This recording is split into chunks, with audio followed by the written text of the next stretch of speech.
So we are given that different particles leave this origin with different velocities, and there is a uniform magnetic and electric field in positive y direction. So the trajectory of the path will be similar to what we saw in question number 387. So it will be a helical path, and the pitch of this helix will increase with time because of the electric field. So it's given that there is a screen at a distance L from the origin and it's perpendicular to x-axis. So we are asked wherever these trajectories or these particles cut the screen, we need to find the locus of those points. So find the equation of the trace that the ions leave on the screen. When z is much less than L, prove that the equation is of that of a parabola. So it's easier to analyze if you look from the top. So it will look like this. So we have seen before also that the radius of this helix will not change. So let's say it travels by an angle theta, the particle. So when it travels theta, theta will be omega t. And it cuts the screen at point A. So let's find the locus of point A and we can generalize it.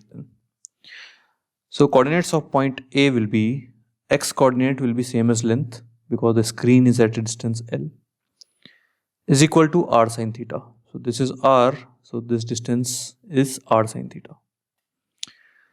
The z coordinates, which will be this distance, it will be r minus r cos theta.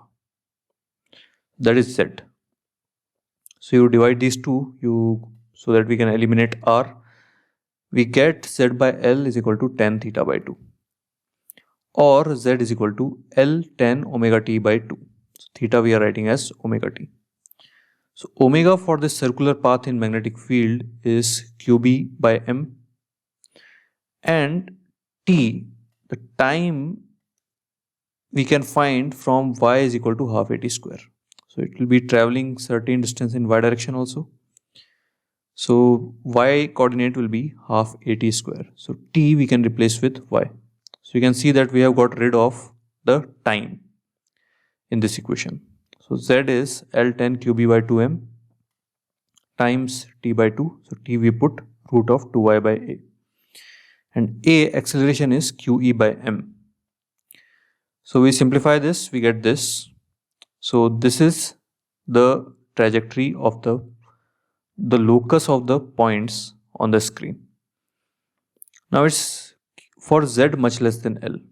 So this is z is equal to, z has come in terms of L. So if z is much less than L, that means z by L is very small, which means tan of this angle can be written as the angle itself. So this approximation will do, z by L is equal to b root this same quantity. So if we square both sides, we get y is equal to 2me by, this is a constant, times z square, which is the equation of parabola, which we are required to prove.